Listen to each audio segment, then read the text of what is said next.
Hello everyone, welcome back to Ready Resilience. Today I want to talk about something serious, something that is near and dear to my heart for several reasons.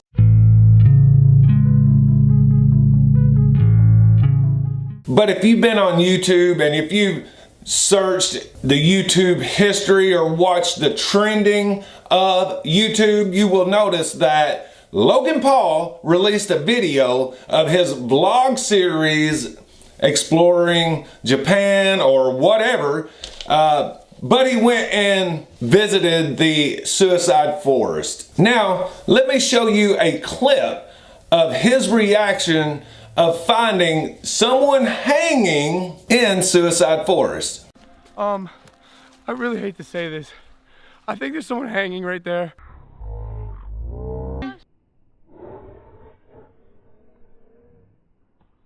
But this is a thing. There's a thing that is now in our lives we just experienced. How our lives unfold. There's no going back. I've seen things I can't unsee. We found a dead body.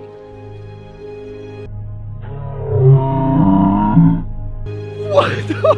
I gotta say, this is top 5 craziest things I've ever experienced in my life. Top 5? Top 1. This is the craziest thing I've ever experienced. I ain't gonna be sober for this shit. I'm gonna drink this Japanese sake, because this is literally the fucking craziest moment of my life. Me smiling and laughing is not a portrayal of how I feel about the circumstances. It's just your coping mechanism. It's my so everyone copes with shit differently. You cope with it with humor. If you guys haven't noticed, I do. I cope with things with humor. While this is incredibly sad, I've said it 1,000 times, it's crazy. Can I get another shot? I have one piece of advice, okay? Listen closely. Don't go over there. Definitely don't go over there. Now he claims that this is his reaction to tragedy and things of that sort. But let's look at another clip of his when he did show emotion, when he showed emotion toward happiness.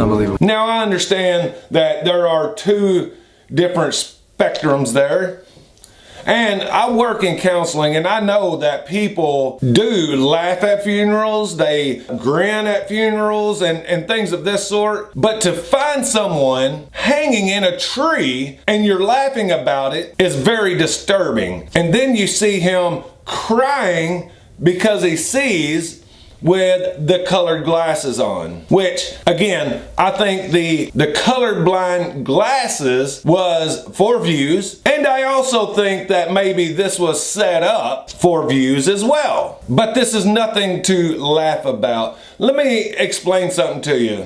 Japan is at the very highest, in the top 10 of people committing suicide. So whether it was a joke or not, it was not funny, especially to the Japanese culture. There are a lot of reasons why the Japanese culture has a high suicide rate. First of all is the financial aspect of it. And then, just like many other cultures, many other people in Japan get depressed. And there are several reasons why they get depressed there. They are oppressed. It is an oppressed culture because of everything that males especially are expected to do and achieve in life. And sometimes for the Japanese men and sometimes Japanese women feel like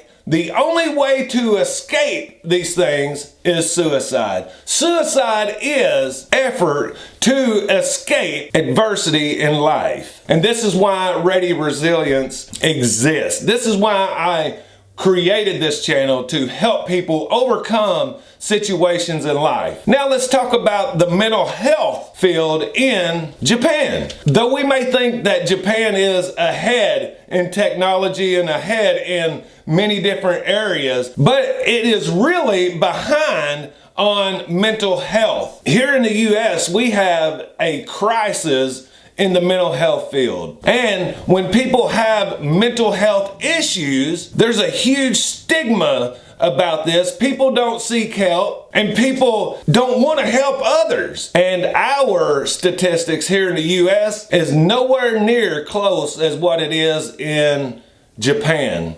Though we do have a high suicide rate, and that is especially in the veteran community. However, there is a huge stigma in Japan about suicide and mental health. So these Japanese men and women feel like the best way to escape financial problems, problems with their family, problems with trying to make it ahead, and they don't make it. So the last ditch effort to escape all of that is suicide. It is not a laughing matter. It is not something that you even joke about. Again, if he even faked this, it's nothing to be even faked about. Now, let me explain to you why this is a touchy subject for me. I got my graduate degree in counseling so that I can help people. Now, I know some people say that the veteran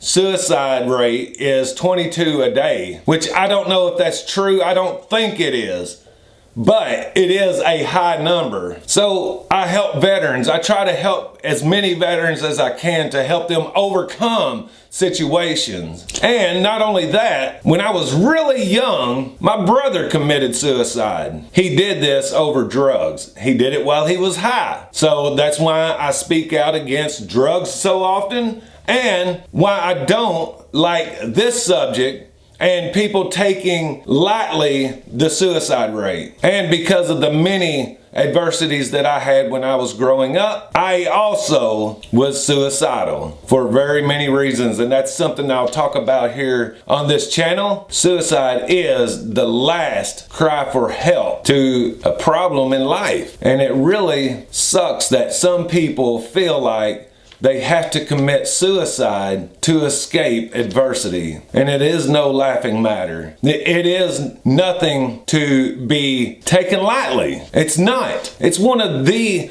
most serious things in life. Death comes to all of us, but on the way to that final step into eternity, we should be helping each other. We should be concerned about others' mental health. If people feel desperate enough to even commit suicide, we should be there to help them. It's no laughing matter. We lose way too many people to suicide. We lose veterans to suicide. We lose other people out in our communities. We lose our family members to suicide. And these are things that we should be concerned about. I know I seem very excited during this video, but that's just the way I am. I feel that way about things such as mental health, adversity, people feeling like there's no hope.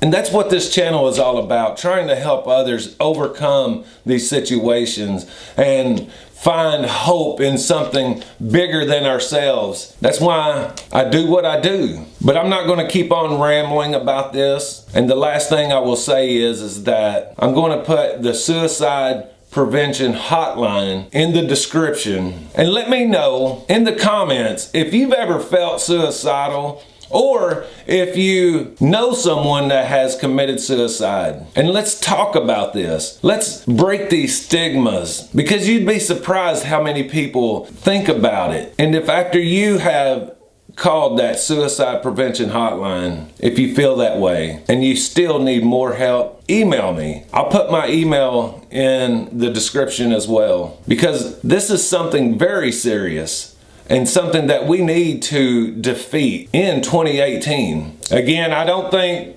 Logan Paul meant anything by this, but it is a great opportunity to open dialogue about this. And I'm not bashing on Logan Paul, but I just wish that he wouldn't have done this. However, if he hadn't had done this video, by the way he has taken it down, it wouldn't have opened up so many videos talking about this. It wouldn't have even opened up dialogue for us today here on Ready Resilience. Again, if you feel suicidal, loss of hope, depressed, send me a message.